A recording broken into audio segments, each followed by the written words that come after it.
Tá vendo esse filme em quadrinhos aqui? Ele vai te ajudar a entender um pouco a situação do Irã. Ô, gente, eu tô percebendo que com a escalada do conflito no Oriente Médio, tem muita gente perdida, tentando entender o que está acontecendo e também tentando conhecer e entender um pouco mais sobre a cultura e as características do povo do Irã.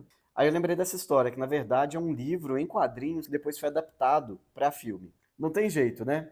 Para nós, como ocidentais, é muito comum esse olhar de curiosidade sobre uma cultura tão diferente. Principalmente se a gente for considerar o contexto das mulheres, a forma como elas se comportam, as regras, leis em relação a elas e até mesmo o jeito de se vestirem, usando véu, cobrindo praticamente todo o corpo quando estão na rua. Mas tem um detalhe que me chama muita atenção, é que nem sempre foi desse jeito não, tá? Se a gente pegar essas fotos aqui, que são da década de 60 e início de 70, a gente vê uma população bem diferente. Tem mulher na rua com cabelo solto, usando jeans, ao ar livre de biquíni, coisa que a gente não vê hoje. E era assim que essas pessoas viviam antes da revolução que aconteceu em 1979. Naquela época, o país era governado por uma monarquia. Quem mandava e desmandava lá era um chá. Chá não é isso que você está pensando não, tá? Chá para eles é o rei dos reis. E é justamente a transição dessa monarquia para a atual República Islâmica que serve de pano de fundo para essa história.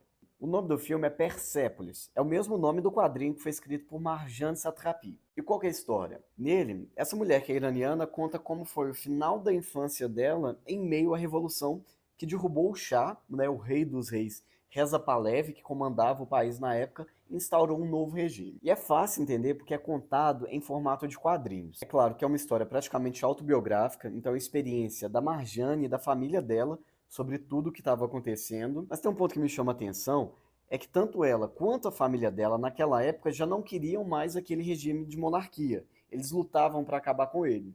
Mas eles também não queriam um sistema de base religiosa que foi instaurado depois. E é aí que a gente consegue entender porque no conflito atual tinha iraniano celebrando o ataque e também iraniano criticando.